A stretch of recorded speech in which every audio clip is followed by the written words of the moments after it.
오늘은 5월 14일 어버이 주일이고 또 내일 5월 15일은 스승의 날이 되겠습니다. 오늘 우리는 우리를 낳아주신 부모님께 그리고 우리를 하나님의 말씀으로 또 여러 가지 세상의 지혜와 지식으로 가르쳐 주신 많은 스승분들께 얼마나 효도하고 감사하면서 살았는지 우리의 삶을 돌아봐야 될 줄로 믿습니다. 송순이라는 사람이 오륜가에서 이런 시를 읊었습니다. 아버님 날 낳으시고 어머님 날 기르시니 두 분 아니시면 이 몸 어떻게 살았을까? 하늘 같은 가없는 은덕을 어디다에 갚으리이까? 이렇게 송순이라는 사람이 오륜가에서 노래하였습니다. 흔히 부모와 자식 간의 관계를 천륜이다 이렇게 부르죠. 부모와 자식 간의 관계는 천륜이다. 이것은 하늘이 맺어준 관계다. 하나님께서 맺어준 관계라는 뜻입니다. 그러므로 아무리 나의 부모님이 못나고 내가 보기에 못마땅하다 할지라도 내가 부모님에게 소홀히 하고 불효하는 것은 그 부모와 자식 관계를 맺어준 바로 하나님 앞에 도전하는 아주 불신앙적인 행동이 되는 것입니다. 그러므로 오늘 우리는 나의 삶을 돌아보는 가운데 다시 한번 부모님께 불효한 것을 회개하고 오늘부터 진심으로 부모님을 잘 봉양하고 섬기고 효도해야 될 줄로 믿습니다. 오늘 본문 말씀 보니까 룻이라는 여자가 등장을 합니다. 이 여자의 시어머니 이름은 나오미죠. 나오미라는 사람의 며느리예요. 나오미는 원래 베들레헴에 살았었죠. 그런데 큰 흉년이 들어서 먹을 것이 떨어지니까 남편 엘리멜렉과 그리고 두 아들 말론과 기련과 함께 저 모압 땅으로 이사를 해서 떠났던 것입니다. 얼마 있다가 남편 엘리멜렉이 갑자기 죽었어요. 그리고 말론과 기련 두 아들은 모압의 여자, 이방 여자를 아내로 맞이했죠. 그런데 두 아들이 결혼한 다음에 갑자기 또 두 아들도 죽어버렸어요. 그래서 이 집안에는 덩그러니 시어머니 나오미하고 그 다음에 두 며느리 오르바라는 며느리하고 룻이라는 며느리 이렇게 세 여자만 남게 된 겁니다. 참으로 기구한 집안이고 불쌍한 집안이죠. 우리는 이 말씀을 룻기서 1장 1절부터 5절에서 찾아볼 수가 있습니다. 이 두 며느리 중에 부모님에게 극진히 효도하는 며느리가 바로 룻입니다. 오늘 이 룻의 아름다운 효도가 어떤 효도였는지 성경을 통해서 살펴보도록 하겠습니다. 첫 번째로 룻의 효도는 차별을 뛰어넘는 효도였습니다. 차별을 뛰어넘는 효도였죠. 이제 나오미는 모압에서 더 이상 살 수 없게 된 것을 깨닫고 고향 베들레헴으로 돌아가겠다 결심합니다. 그런데 고향으로 돌아가봤자 혈혈단신 먹을 것도 없고 집도 없죠. 그래서 두 며느리에게 야 너희들은 나 따라와봤자 이득될 거 하나도 없다. 차라리 여기 모압 너희들 고향에 남아가지고 제가 해서 행복하게 살아라 이렇게 권면합니다. 이때 한 며느리 기련의 아내 되는 오르바라는 여자는 어머니한테 입 맞추고 나는 모압에 남겠습니다 이러고 모압에 남아요. 그러나 말론의 아내인 이 룻이라는 여자는 어머니를 붙잡고 어머니 저 못 떠납니다. 어머니가 가시는 곳에 나도 가고 어머니께서 유숙하시는 곳에 나도 유숙하겠나이다. 이러면서 끝까지 어머니를 따라간 거예요. 룻기서 1장 14절 보니까 두 며느리가 소리 높여 울었습니다. 오르바는 그 시모에게 입맞추고 룻은 시어머니 나오미를 붙잡았더라. 이렇게 말씀하고 있습니다. 룻기 15절 말씀 보니까 나오미가 룻에게 권면하죠. 야, 네 동서도 자기 백성과 자기 신에게 돌아갔지 않느냐? 너도 저 동서처럼 나를 떠나라. 여기 모압에 그냥 남아라. 마지막으로 권면합니다.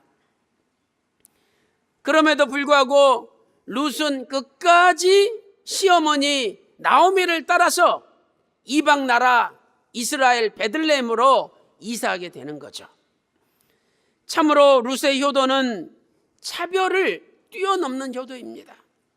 우리는 내가 무슨 차별당할 때 못 뛰어넘어요. 그러나 룻은 그 차별을 뛰어넘었어요. 첫째로 이방인이라는 차별을 뛰어넘었습니다. 그 당시에 유대인들은 이방 사람들은 사람 취급도 하지 않았어요. 이 모압 족속이 어떻게 생겨났습니까? 창세기 19장 36절 37절 말씀 보세요. 옛날에 아브라함의 조카 롯이라는 사람이 있어서 롯. 이 롯이 동굴 속에서 술 마시고 캄캄할 때 큰 딸과 관계에서 생긴 족속이 모압 족속이에요. 그래서 그때부터 이스라엘 백성들은 저 모압 족속은 출생부터 더러운 부족이라고 사람 취급도 하지 않았습니다. 신명기 23장 3절 말씀 보니까 하나님께서도 율법에 말씀하시기를 이 모압 족속은 10대뿐만 아니라 영원히 여호와의 총에 들어오지 못한다라고 선언하셨어요. 그러니 이스라엘 백성들은 모압 사람들은 저 지렁이 벌레 보듯이 사람 취급도 하지 않았습니다. 그런데 이 모압 여자 룻이 시어머니 나오미를 따라서 이스라엘로 들어간다고 생각할 때 이건 완전히 내가 거기 들어가기만 하면은 나를 벌레 취급할 텐데 내가 어떻게 그런 나라에 가겠느냐. 보통 결심 아니면 들어갈 수가 없는 거예요. 그러나 룻은 생각했습니다. 내가 아무리 차별 대우를 받고 내가 아무리 손해본다 할지라도 저 불쌍한 우리 시어머니 혼자 내버려둘 수 없다. 아무도 없는데 나라도 가서 우리 어머니를 내가 보살피고 우리 어머니를 봉양해야 되지 않느냐. 이런 마음으로 끝까지 어머니를 따라간 것입니다. 진정한 효도가 무엇입니까? 바로 내가 손해보고 내가 차별 대우를 받는다 할지라도 끝까지 부모님을 모시는 것, 이것이 진정한 효도라고 성경은 말씀하고 있는 겁니다. 두 번째는 여자라는 차별을 뛰어넘었습니다. 여자라는 차별. 유대인들은 이방 사람들을 차별했을 뿐만 아니라 여자들을 차별했어요. 그래서 여자들은 숫자에 셀 가치도 없는 존재로 생각을 했어요. 민수기 1장 2절 말씀 보니까 민수기 1장 2절에 각 남자의 수를 세라. 여자는 세지도 말라. 남자만 세라라고 민수기 1장 2절에 말씀하고 있잖아요. 그러니 모압 여자인 룻이 이스라엘 땅에 들어갔을 때 얼마나 많은 차별을 당하겠습니까? 야, 저 더러운 모압 족속 여자야. 보통 여자가 아니야. 모압 족속 여자야. 이러면서 사람들이 비난을 퍼부었습니다. 아니다 다를까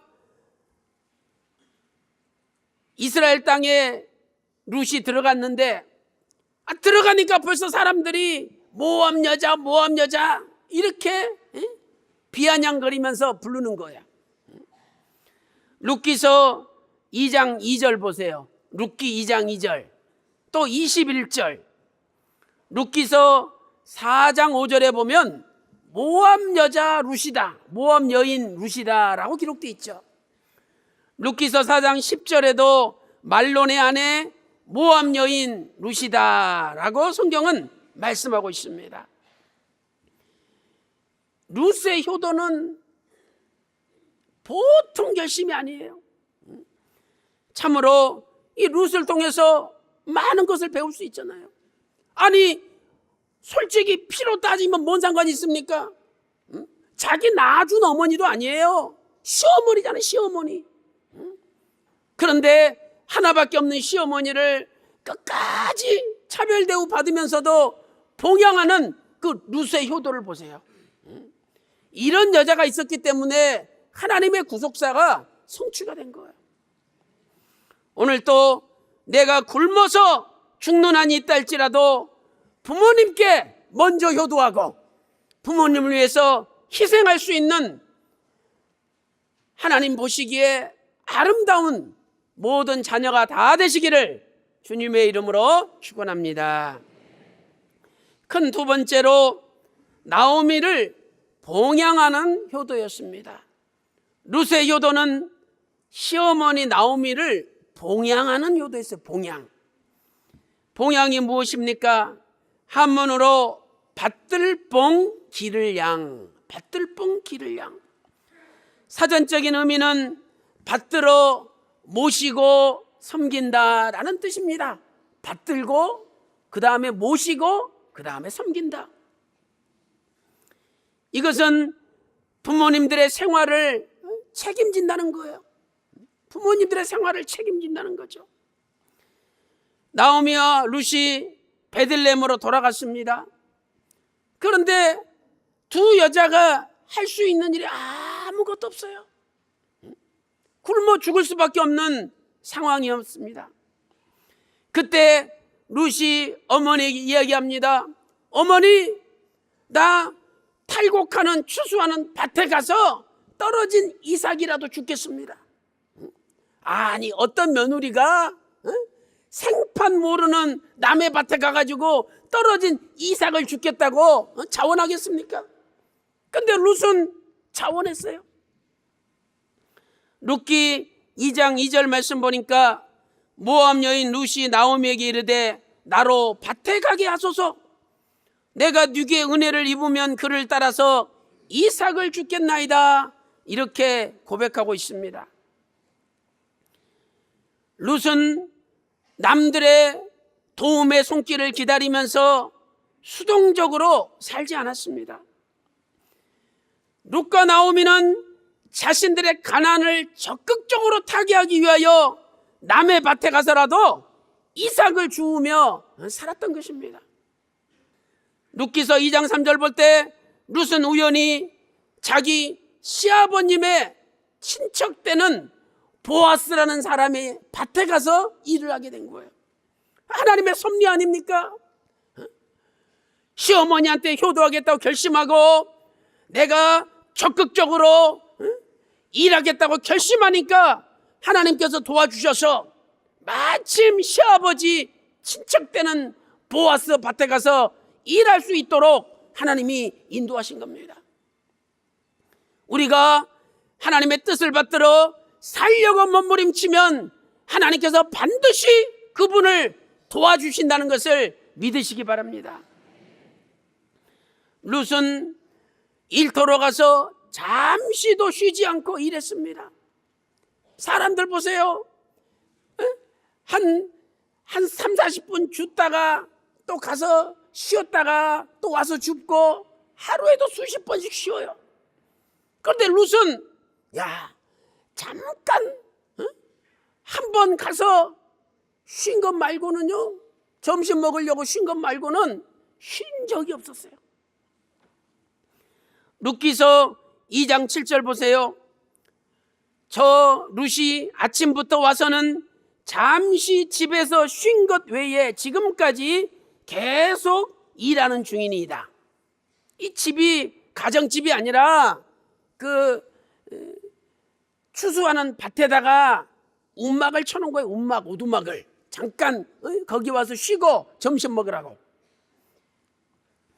이렇게 룻은 다른 사람들이 수시로 쉬면서 일할 때 잠시 한번 쉰 것 외에는 계속해서 쉬지 않고 땀을 흘리며 열심히 일하였습니다. 일한 결과 저녁에 딱 되어보니 보리 한 에바를 거두었어요. 보리 한 에바. 룻기서 2장 17절에 있죠. 룻이 밭에서 저녁까지 죽고 그 죽은 것을 떨어보니 보리 한 에바더라. 이 보리 한 에바는요, 한 오멜의 10배예요. 그러니까 출애굽기 16장 16절 보니까 하나님이 만나를 주셨는데 한 사람이 한 오멜을 거두게 하셨잖아요. 이 한 오멜은 한 사람이 하루 먹을 식량이에요. 그런데 한 오멜은 에바의 10분의 1이라 이렇게 말씀하고 있죠. 그래서 한 에바는 11양씩 대단하죠. 그러니 그 11양씩 걷어가지고 시어머니 나오미하고 룻하고 나눠 먹어야 되잖아요. 그러니까 다른 사람은 하루 먹을 것 걷는데 얼마나 열심히 했으면 10사람이 먹을 걸 거둔 거예요.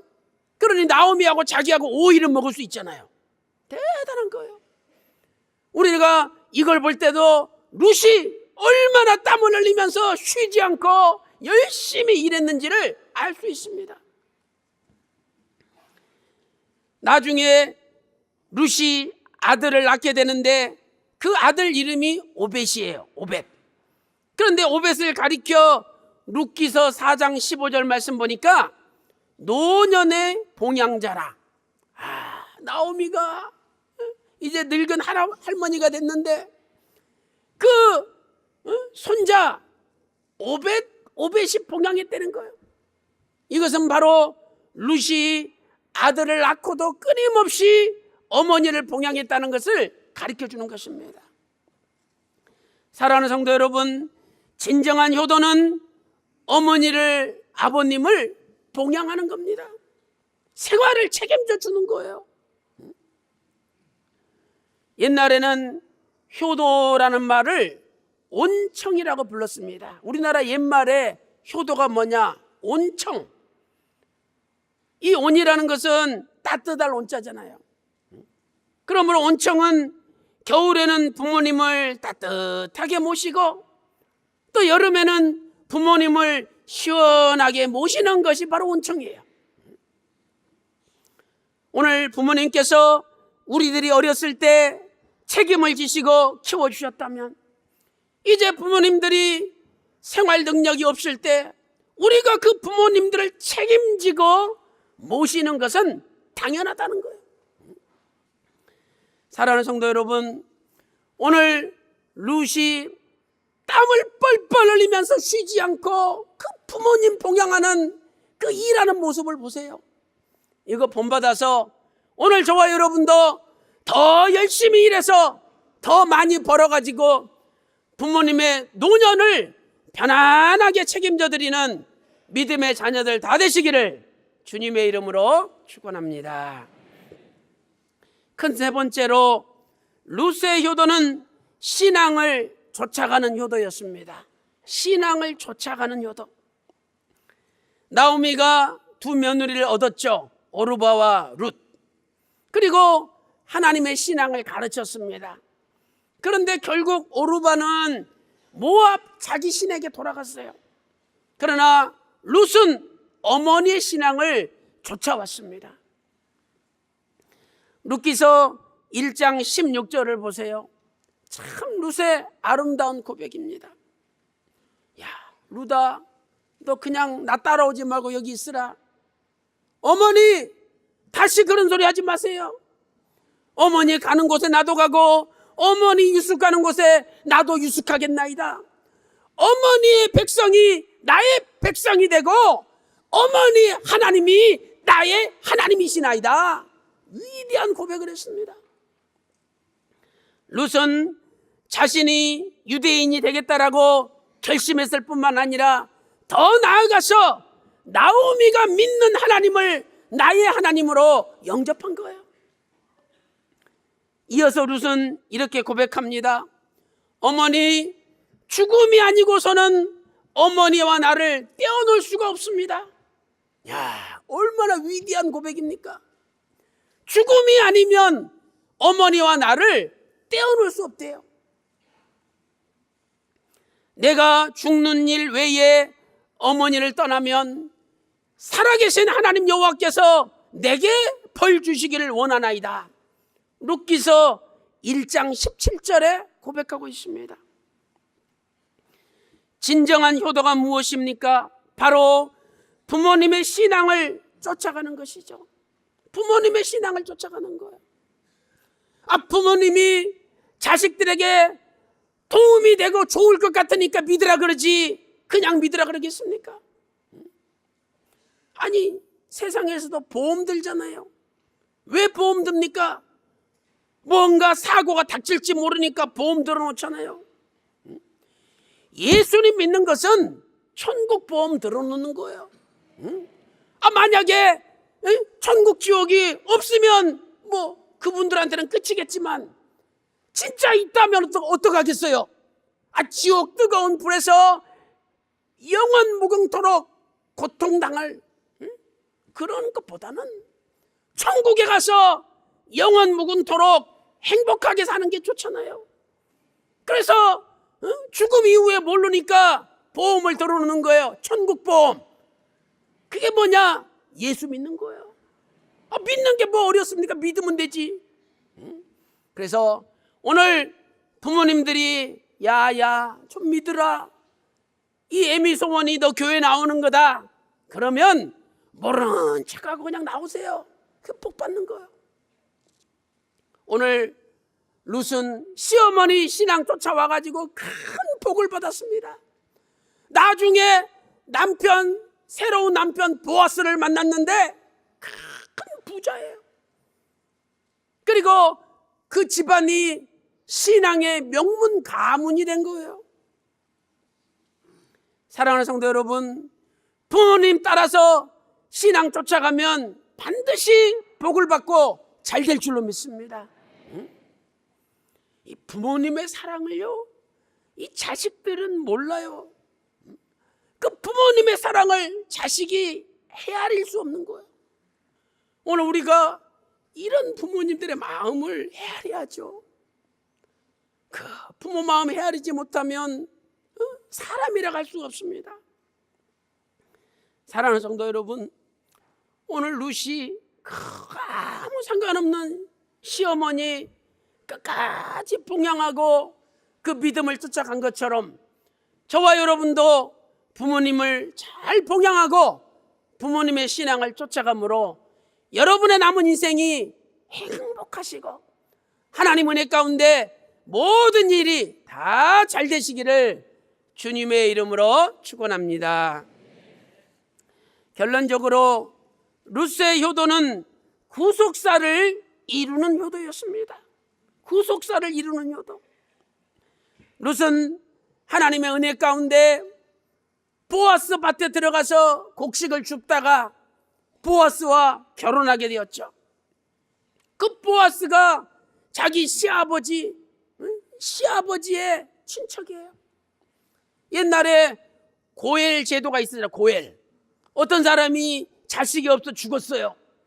그러면 그 사람의 가까운 친척이나 동생이 남겨진 부인과 결혼해서 그 집안의 자식을 잇는 거예요. 그래가지고 결국 보아스가 자기 시아버님의 친척이에요. 그래서 보아스랑 결혼해가지고 얼마나 큰 복을 받았습니까? 보아스와 룻 사이에 오벳이 태어났죠. 이 오벳은 위대한 성군 다윗 왕의 할아버지예요. 그래서 보아스와 룻 사이에 오벳이 태어났고, 오벳이 이새를 낳고, 이새가 다윗을 낳았어요. 룻기 4장 17절에 기록되어 있죠. 그리고 그 다윗의 후손으로 예수 그리스도가 이 땅에 오셨다라고 마태복음 1장 1절에 말씀하고 있습니다. 이렇게 룻이 이방 여자지만 시어머니 나오미에게 효도함으로 말미암아 예수님이 이 땅에 오시는 집안의 가문의 길이 열린 거예요. 얼마나 위대한 일입니까? 우리는 룻기서 4장 13절과 15절에서 찾아볼 수가 있습니다. 오죽했어야 룻을 가리켜, 야, 저 며느리 7 아들보다 귀한 며느리다. 7 아들보다 이 며느리 하나가 더 낫대. 이렇게 룻기 4장 15절에 말씀하고 있는 것입니다.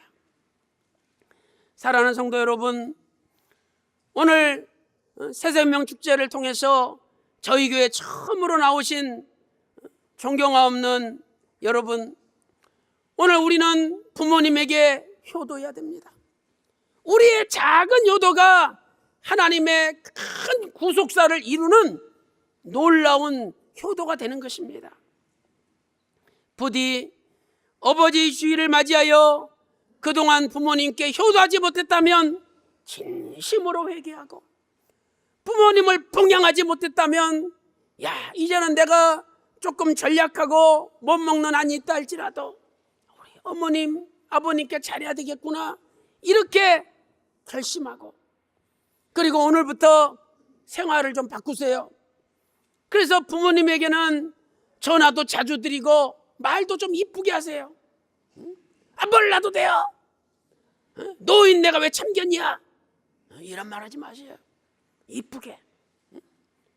그랬을 때 그 부모님은 그 말 한마디에 감격하고, 말 한마디에 모든 수고가 다 녹는 거예요.